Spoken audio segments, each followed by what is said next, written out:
I mean, on the economy, one poll, it might be an outlier, but on the economy, Harris and Trump neck and neck. But what about RFK? Remember that guy? Last time I heard of him, he was like dumping bears in the park. Like, I still haven't figured that story out. But he was at one point 20%, 15%, 20%. That's significant. That's Ross Perot 1992 territory. No longer. He seems to be kind of dead in the water. And there has been reporting today and yesterday, which in fairness, they have denied, that he was vying for a cabinet position in a Harris administration. He's already done that with Trump. Take a look. The Post reporting that RFK Jr. attempted to meet with Vice President Harris last week to discuss a cabinet position within her administration. But according to our sources, the Harris campaign expressed zero interest in meeting with a, quote, MAGA-funded fringe candidate. It's important to remember that he did try to meet with Donald Trump back in July during the RNC, or he did rather, to discuss a unity ticket. Yeah. He's not a MAGA candidate, but he did go to Twitter and say fake news. That was the response from RFK Jr. But so, he's been trashing Harris and then trying to get a job. I don't kind of understand what the purpose of RFK is at this point. But, the question that every political analyst is trying to figure out is who he's helping, who he's hurting, because people are leaving his side, right? There were people, these people that hated both Trump and Biden. They seem to be sort of navigating towards Harris now. And before they were navigating to RFK, it seems like that is no longer the case. And he is posing a danger to Donald Trump. Guys, Bridget, I know that you love RFK. Right. Particularly the dead bear thing, I think was really what did it for you. I love this guy. I mean, you kind of have to. And can I, before I get this is a text that I got from somebody who knows Bobby Kennedy, and he texted me, the amazing thing about the bear story is that it's exactly the sort of thing Bobby does stone cold sober. So it's one way of saying he's a total lunatic too. Bridget, first of all, is he nuts? Second of all, are people that were going to vote for Bobby Kennedy, the vaccine dude, going to go to Kamala Harris? I don't get it. I don't know. It's weird. Like, doing comedy gives you such immediate feedback, and the big pops when I see other comedians talking about all of this, the people in the audiences love this guy. It's been something that's been surprising to me. Yeah. I don't know if they're just apolitical, if they're people who don't vote. Maybe they're just the people who don't vote. But maybe they just like all the memes about all the things he's been responsible for aside from the bear. It does seem like the people, because wasn't there a poll that came out today that something like 40% of the people who are going, is that what you were talking about? Yeah. They go back to the fold of the Democrats, and they were kind of just like, yay, we have an option other than someone who's brain dead. And now that someone's alive, we can go back and vote. But I don't know. It's weird. This is that whole, like, the people who are kind of anti-vax and hippies, that crossover. I feel like a lot of them have actually been quite red-pilled over the years. That used to be the thing. If you were anti-vax, you were kind of a lefty that lives on a commune in Burlington, Vermont or something. Or Malibu. Or Malibu.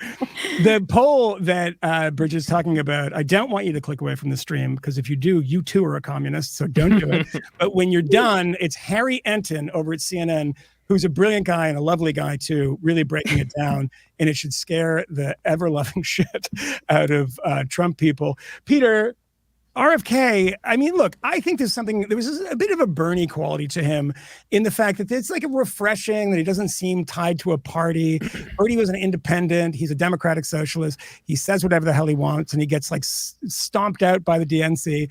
And they kind of do that to Bobby too. And there was a kind of insurgency that I kind of liked, despite the fact that I hated almost everything that he said. Where does he go now? I mean, is he even a factor at this point now that Kamala Harris is in the race? Not really. The thing about RFK Jr. that was interesting is that he came on the scene when, back in sort of spring of last year, and there was this feeling of maybe there might be like a real primary. There might be a real kind of rivalry between the parties. Maybe it won't just be the two old men. And I think there was a kind of hope that he could kind of tap into that vein. But then, of course, all the anti-vax stuff, made him unpalatable to most Democratic voters. And now he just looks sad and to use Tim Walls's favorite word, weird. And so there's like nothing. He doesn't have a natural constituency. And he could be maybe a spoiler, but I don't even think I think what's going to happen is that he's going to just kind of collapse altogether, Jill Stein like.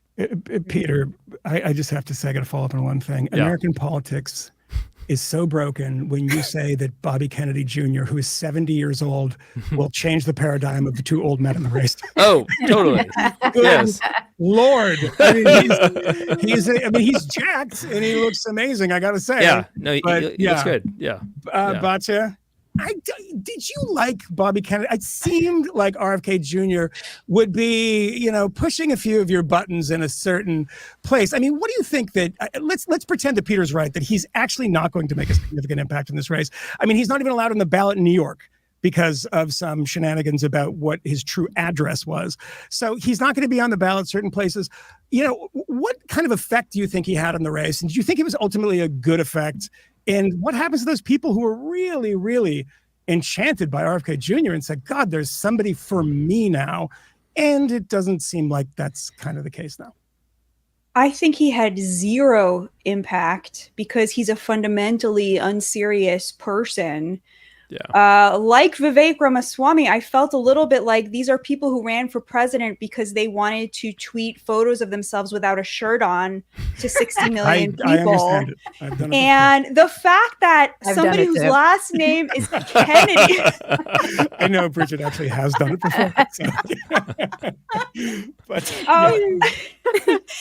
the fact that someone whose last name is Kennedy, who was running against somebody who is 270 years old, as President Biden put it today, and Donald Trump was never able to crack through, especially after that disastrous debate. There was literally another Democrat, another like pro-environment, pro-choice Democrat in the race, and no one cared. Someone who had so much name recognition, he didn't need to be on a debate stage, and it just didn't matter. This is a fundamentally unserious person who is a total narcissist. It was so clear. He said a lot of good stuff about the disappearing middle class. Okay, where have you been for the 70 years your last name has been Kennedy, and you could have done something for the struggling middle class? And instead what you did was come up with these cockamamie, platforms, on the one hand pro-environment, on the other hand blocking, environmental stuff because it blocks your view, being anti-vax, and by the way, Bridget, I hope you'll agree with me about this. His biggest crime, in my opinion, and I'll end with this, is he has no sense of humor. And this I absolutely cannot forgive in any public figure. I'm with him on the windmills, though. I'm a single issue voter. It's in Newport, Rhode Island. Do we have a dateline of where she is? Yeah, maybe we should reveal that. I'm a single issue voter on this. Batya, you just said something. This is the price. This is what you get when you get this stream, because I never thought about that. He's not funny. He's not funny at all. He's not funny, and he's humorless. Like he doesn't even laugh at. He has no sense of humor about himself. And you can only be that humorless if you are such a narcissist that you cannot stand the idea of there being a joke at your, I think we cannot comprehend the levels of self-love that this person that exists within. And I think people just really, people can have a nose for that. They can just feel it. It's what people try for. I mean, so Tim Walz as a choice is the folksy kind of regular guy, because every other politician looks like a deranged narcissist, and having some level of humor adds so much to your, and I say this because most people choose a president not on policy positions in America. There might be one or two, but they're not getting deep into it. It is vibes. And people are saying that like it's now. It's always been vibes. Yeah. Stop it. We're a vibes country. But I'll tell you what, like Bernie Sanders, I'll mention him again. And I think I disagree with Bernie on literally everything. I interviewed him once, and within 5 seconds, I was like weeping, laughing, because they gave him a chair that was up to here on the desk. And he said, Michael, this chair, it's too, what are we doing? And I was like, this guy has something. In the whole interview, he was fun. And I said, look, you have. Did we lose Michael there? He's Talk about hating Donald Trump. And it was really funny. And it's an important point that Bobby Kennedy, the voice doesn't help. Bobby Kennedy isn't funny. And that, I think, is the most important thing, right?